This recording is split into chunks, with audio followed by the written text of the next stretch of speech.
philosophy, the concepts, but most importantly, these takeaways. So when you go back today to your office, today, tomorrow, you're going to challenge your head of talent or your head of HR about your current talent management practices. And we are also going to give you some tools that you can use immediately. So ask yourself this question: why do organizations do talent management? First, what problem are you solving? Second, what is its purpose? So just last week, I think last Friday, Andre and I, he couldn't make it. So Andre and I were having a conversation about the talent management taxonomy. So talent acquisition, talent assessment, talent development, talent retention. L&D professionals are now called talent developer. We have a talent administrator role, and so on and so forth. So Andre and I are like, but this was called human resources for the past 20 to 25 years. So why are we labeling it under talent management now? Is it to feel good that we are doing something different? And we are like, this is classic HR, guys. This is not talent management. So history lesson. Think about the words talent management. Literally means managing the talent. That is not what is happening in the current environment or the contemporary environment, as we say.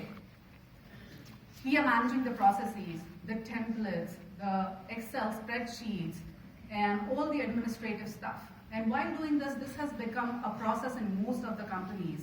And people have forgotten that there's something about talent and value.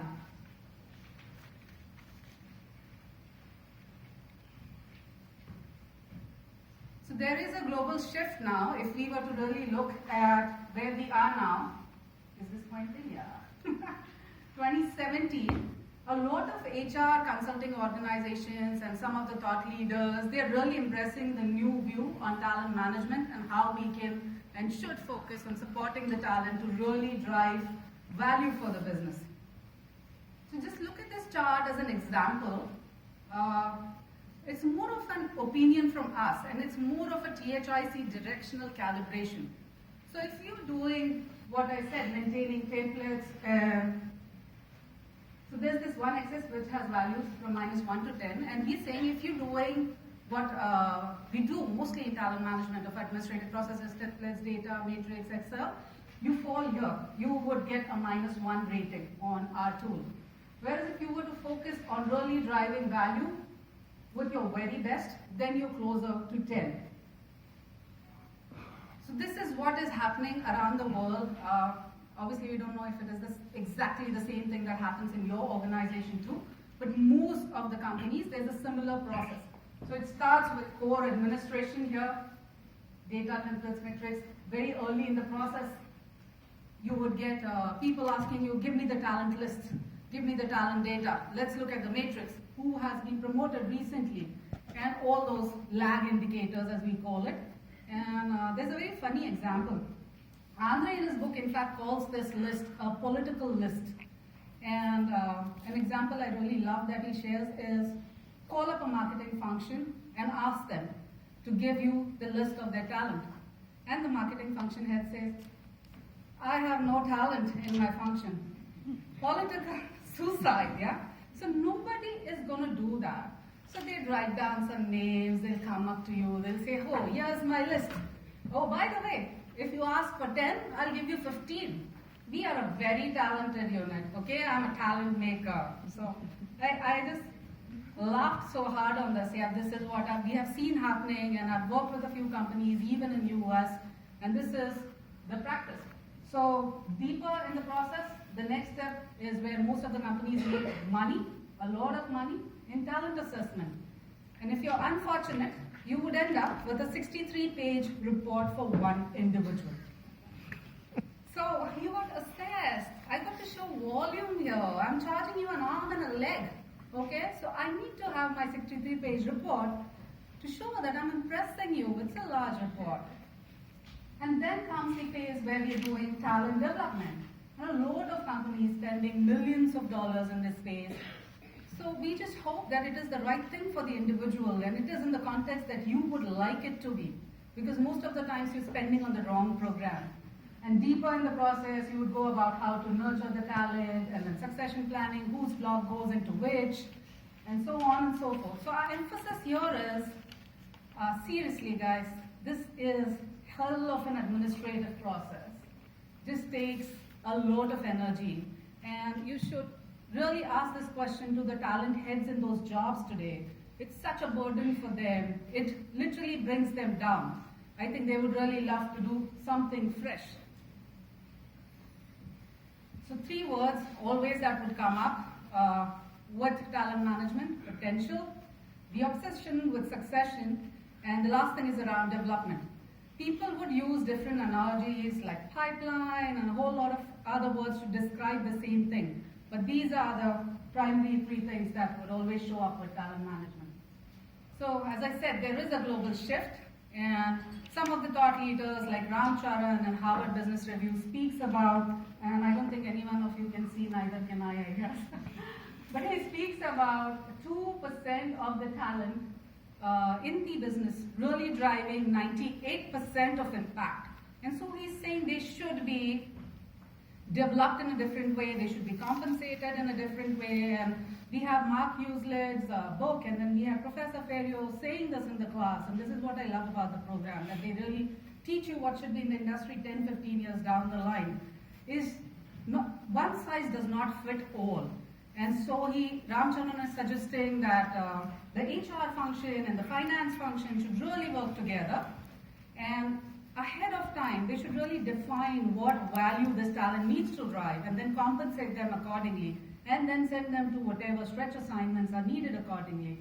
So last week in an interview with McKinsey, the CHRO of Unilever, I would say a progressive organization in terms of talent management, she also speaks about focusing on those top 10 to 15 roles that drive the most value for the business.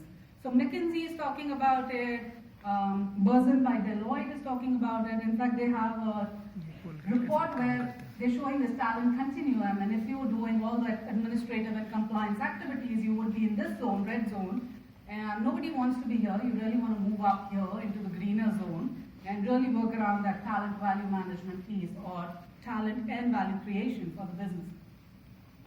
So let's speak about what is TVM. What is talent value management? Long definition. So just have a look at it. And can everyone see it? Or I can read it out to you.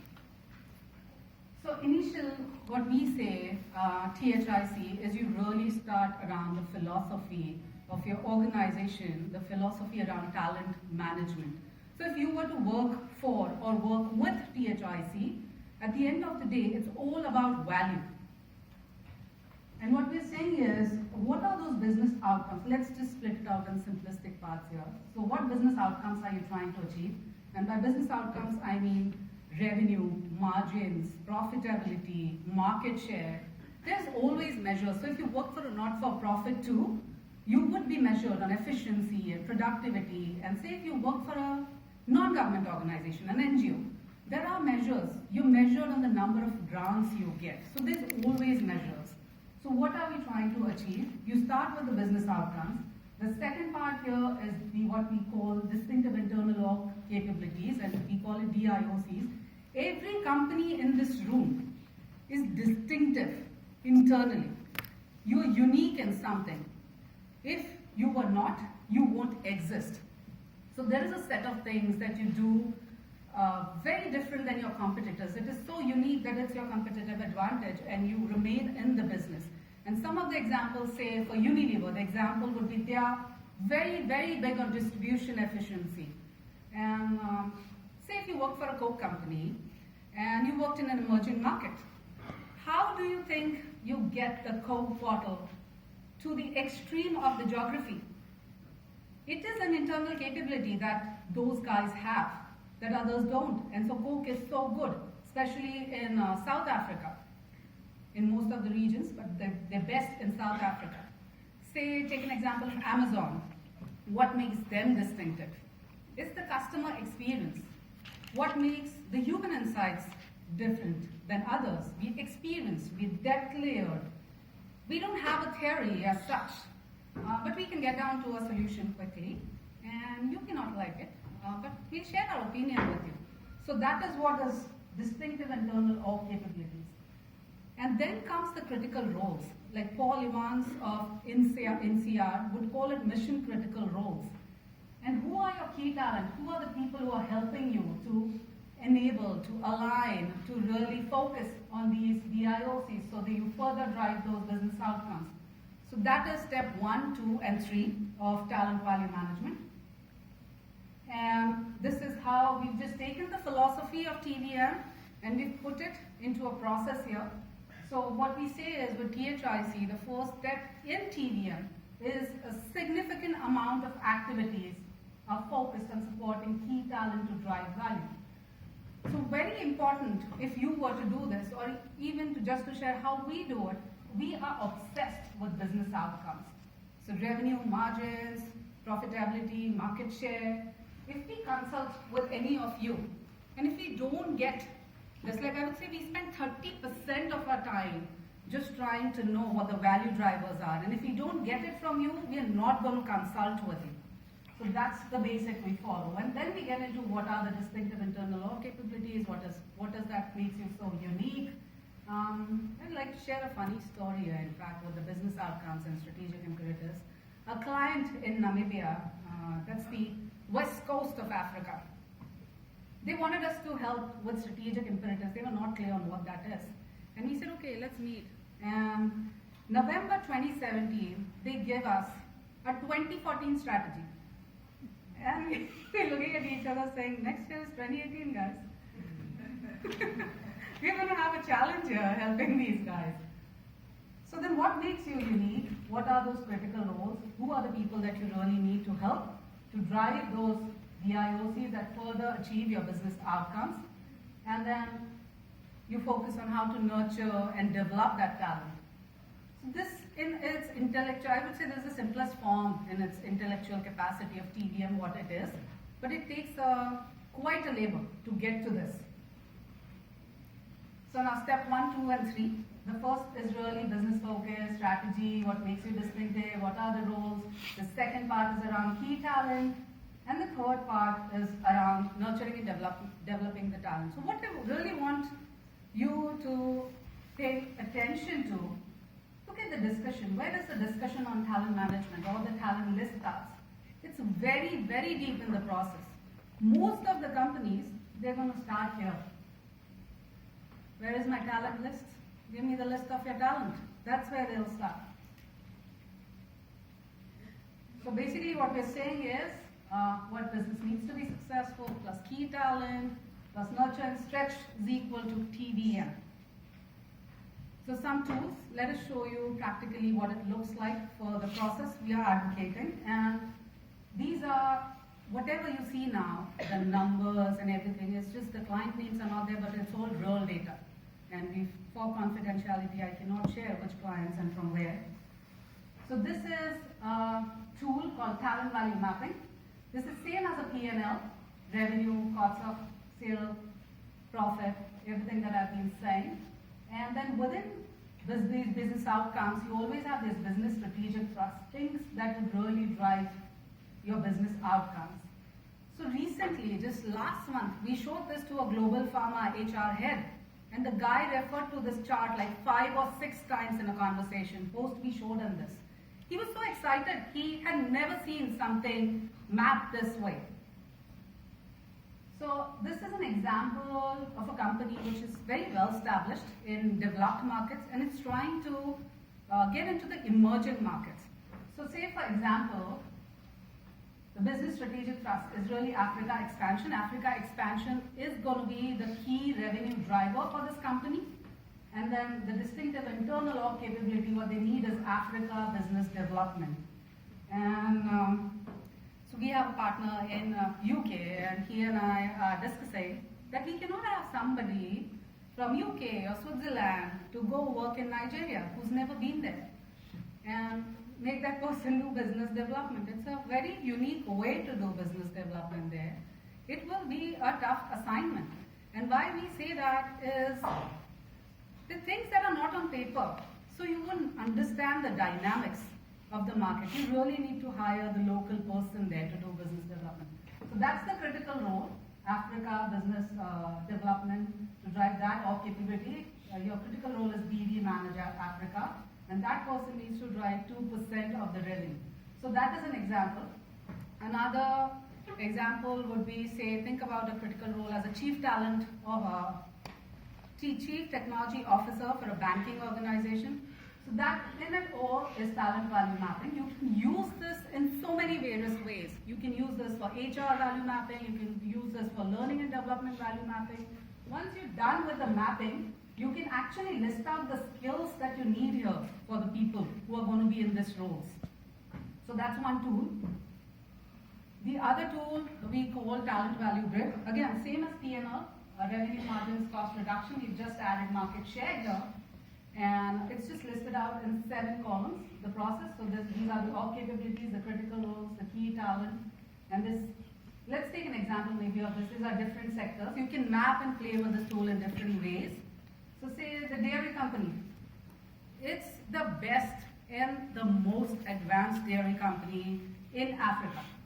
Why? Because they're highly automated. So what's their distinctive internal org capability? What makes them unique is the process automation. How it's linked to their business outcomes. They really want their process automation to save their production cost by $30,000. So what is the critical role here? Production manager. Who's the key talent in that role? It's Peter Johnson. So that's how you map the value of talent with your business outcomes. So what we're saying is you can go back today. Just take a piece of paper. Just take these 2 columns. What does that make you unique? What are your capabilities? And just map this key talent.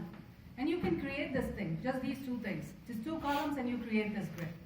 And when you do this, maybe there's a thing that comes up like, oh, digital marketing is such a big thing for us. But we have no talent here. I think we're going to have a challenge here. And none of our regular processes actually pointed out to that role. Because that's an entry-level role or a mid-level role.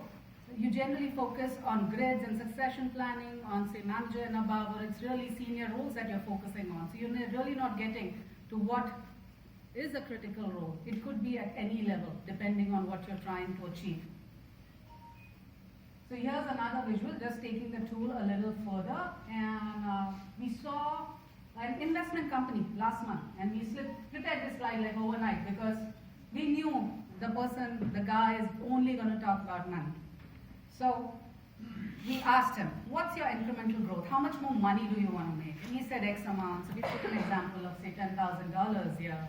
And we said, okay, what makes you distinctive? He's saying, customer service. And we're like, everyone says that. What in customer service makes you different? How are you doing it differently? Half an hour later, the guy still doesn't have an answer. And he called us back to meet him, to have another round of tea and discussion. We were hoping by then he would figure out what makes them different.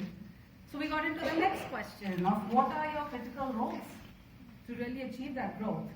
And he said these relationship managers, who engage with our customers in investments and guide them around everything, all financial planning, if I lose any of those guys, I am not going to achieve the growth that I'm looking at.